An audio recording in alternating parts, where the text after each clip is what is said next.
Hi, I'm Gujani. Hi, I'm Edmund. Hi, I'm Nikita. Welcome to the third episode of Talking Artefactually, Tales of BBSS. In this series, we invite guests to share about their memories of BBSS through various artifacts.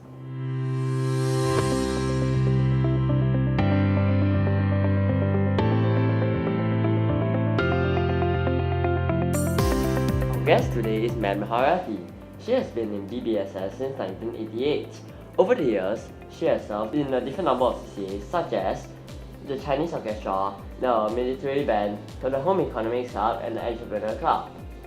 She is currently the teacher in charge of the Malay dance. Other than that, she is also the chairperson of the Staff Wellbeing Committee and is also the coordinator of the Nutrition and Food Science Unit in our school. Welcome, Madam Haryati. Thank you. Madam Haryati, could you share how your first few years in BBSS were like? Okay, my first few years in BBSS is simply awesome.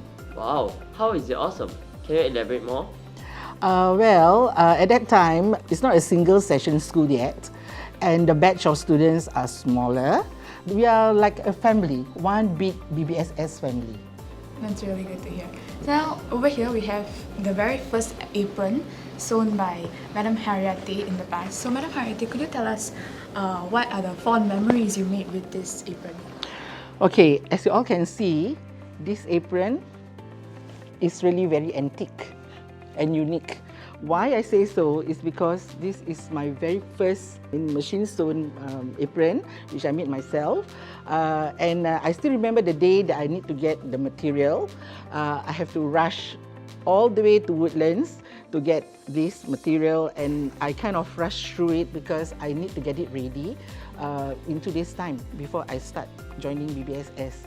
So I kind of have to burn the midnight oil to get this done. But I'm very proud of it because, as you all know, that I'm not good at sewing at all. But yeah, I still managed a decent one. Yeah, this is my very first apron. Okay. That's really nice to hear. So then, how about when did anybody give you any awesome comments on the apron or anything? Did you have any proud moments to go show off to the students and your colleagues saying that this was the apron you made? Yeah, of course. My students admire my apron, and they actually wanted me to make one for them, which of course is not. But I clearly remembered because they love the apron so much. So I think a few years down the road, okay, I actually get the supplier to do up the same apron, but of course theirs is actually all white, and we have the school logo alongside. Yeah. So is that like the apron that we use in FCE lessons now? No. Now it's not the same one. That was already being improvised. Yeah, so now, as we all know, you are a home economics teacher. So maybe could you tell us what students did in home economics in the past? Actually, there's a lot of differences. Okay, to start off, when I first started teaching back then in 1989, okay, the syllabus was structured such that there's no boys yet. Okay, it's all girls class, and so the focus is more for the girls to get the life skill like housekeeping, skills, cooking skills, of course, how to look after a baby, It's more of like family kind of syllabus. But right now, the syllabus is more structured to consumer education, where all the students were taught how to spend wisely, how to read food labels, how to lead a healthier lifestyle, And of course, the latest thing that we have to actually teach the student is on food sustainability. So as you can see, the main difference that I can actually remember is that back then, the students we teach the student for the entire year. Okay, so unlike this time round, where we have by the modular lesson, where you have half a year where you do food and what you call food consumer education, and the other half is actually your DNT. Yeah. So having said that, for the older syllabus, okay, for the older generation students, they have the luxury of time, okay, where they have many practical lessons. So every alternate weeks we have cooking class. So where the students were taught different types of cooking skills, okay? Whereas as compared to the present student, they have only barely like 2 in your module, yeah, for that half a year. Yeah. So besides that, I think the old syllabus is more fun, all right, where we actually get the students to do flower arrangement, yeah, and how to bathe a baby, how to even fold the what you call the cloth napkins. Back then we don't have the disposable diapers and sorts lah. So when the students came to me, they feel very happy because it's like, you know, an extension of the house where they actually get to sweep the floor, vacuum the place. We do have an area where we make kind of like bedrooms, you know. We have the storeroom where they clear up and all. So it was very much fun in that sense. Yeah. And I think also at that time, if I'm not mistaken, the periods are longer. We have about 2 hours at one time. Unlike now, we have only about 1.5 hours. And it was actually a mad rush. Yeah, that was my take about the previous and the present syllabus. Okay, how about maybe students? How were they like in terms of like their attitude and maybe responsibility in the past? And you want to hear the truth? yes. Okay. I think the students back then, okay, they are more disciplined. Okay, they are more resilient, and I think they have the drive. Okay, because I think back then they don't depend so much on gadgets. Okay, not to say that you people are not resilient, are not tough. It's just that with the more and more what you call dependence on the technology. Okay, you tend to kind of like, you know, take a back seat, and then you tend to like, Madam Haryati will WhatsApp us to remind us to bring apron, you know, to bring containers, that kind of things. Yeah, so it's a different environment. So back then the students are more responsible in that sense, lah. Yeah. And we can also like conclude that they are really passionate to come to lessons. Yes, they are actually looking forward. So most of the time they'll be the ones waiting for us. Yeah, instead of, you know. Yeah, you asking them to come down to the class. Yes. Yeah, and I hardly had any problem getting students to don their aprons before they go into the food lab. Yeah, back then it's called the kitchen, now it's the food lab. Yeah, so it's like, yeah, I suppose they are looking forward to it. Yeah, and in fact, they are so into it that some even volunteered to bring their own ingredients from home, which is a rare thing nowadays. But of course, it's highly discouraged now. Yeah. Okay, Madam Haryati, I do have one more question for you. What is the difference between like the test and assessment back then and now? Back then, what I say, we don't have laptops, we don't have desktops, okay?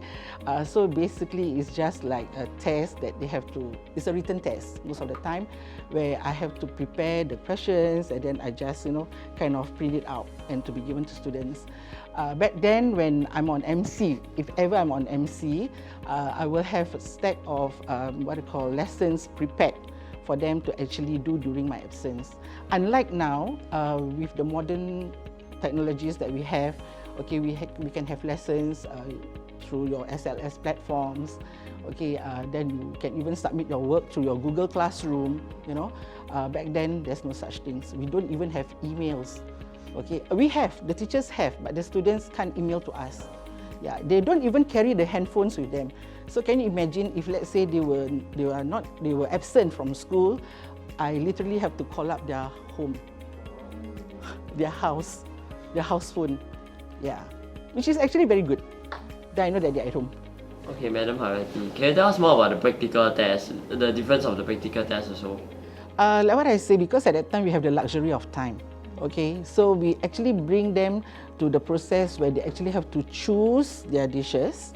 Okay, then they plan how they want to go about doing it, and then they execute it there and then. All right, but because of like what I say, the time constraints that we are facing right now, now we kind of focus on certain skills.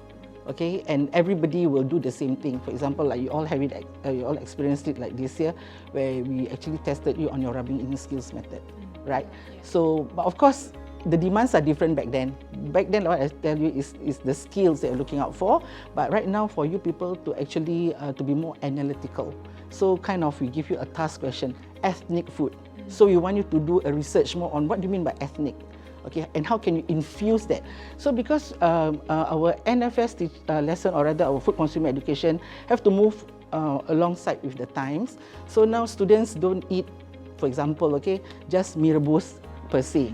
So they want something different. So they have that mee rebus gravy, but instead of the yellow noodles, they would like to have spaghetti, precisely. So that's where the fusion food comes in. Yeah, so we have to change, okay, our style, our dishes that we teach you accordingly to the needs of time. So now we also have an album which shows the different types of food students cooked in the past. Okay, this album, okay, actually showcase the different types of food, or rather the dishes that the students prepared for their exams. Okay, we don't have digital cameras back then, so ours is the manual camera where all the pictures are actually being captured in negatives like this. Yeah, and then we have to kind of reproduce it when we need to have submission. Okay, and back then when we have our food and nutrition submission for the O levels or the N level students, they literally have to write, okay, yeah, to write the processes of their coursework, and then we have to manually submit to SAB. But now, like what I say, with the modernization and all, you know, facilitation, all is done through online.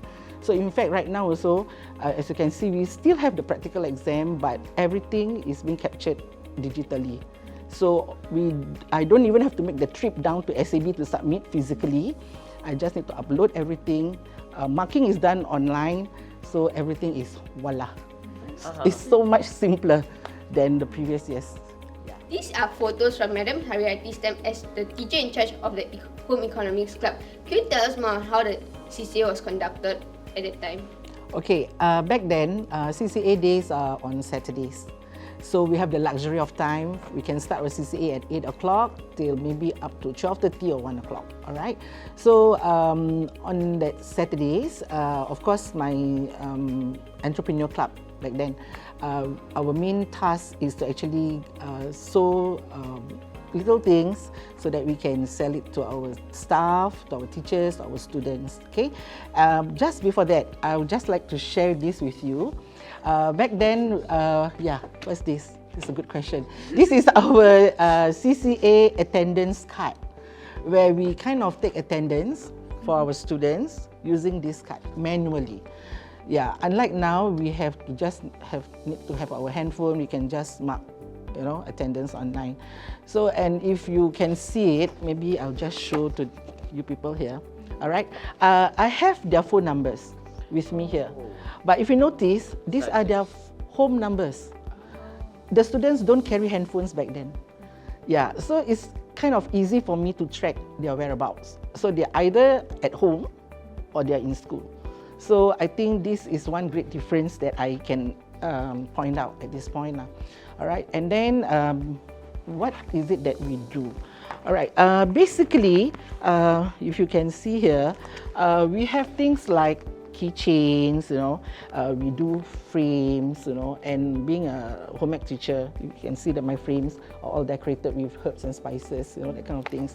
But somehow, this really get the students to be very interested in coming up with something more. So in fact, if you browse through this, what I call my mini album, you'll see that these are what the students wanted to do. So the creativity, the bit of wanting to do little bit more, or what is it that they want to do, comes from the student. So basically, my role back then is just as a facilitator. They will tell me, okay, Madam Haryati, we want to do this fridge magnet. So I kind of tell them, okay, what is it that you need? Yeah, so this entrepreneur club, actually, if now we were to change the name, is going to be like something like a creativity club, you know?